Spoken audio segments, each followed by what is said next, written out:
Nacházíme se v pražské Libni, pár kroků od metra Palmovka, v objektu bývalé továrny, která byla přeměněna v prestižní bytový komplex Lofty Palmovka.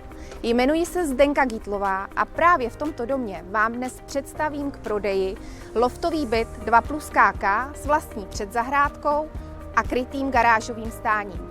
Pojďme se podívat. Byt je velký 35 metrů čtverečních, v přízemí se nachází otevřený obývací pokoj s kuchyňským koutem. V kuchyni naleznete veškeré spotřebiče pro přípravu chutných pokrmů. Koupelna je vybavena vanou. V galerii se nachází ložnice, pracovna a malá šatna. Velká okna, která zajišťují dostatek denního světla a skvělé výhledy.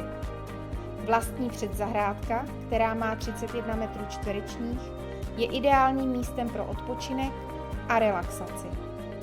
Kryté parkovací stání vám zaručí bezpečné a bezproblémové místo pro váš vůz. Ideální poloha v oblíbené čtvrti Libeň s dobrou dostupností do centra města. Blízkost veškeré občanské vybavenosti. Nachází se zde spousta restaurací, obchodů, kaváren a parků.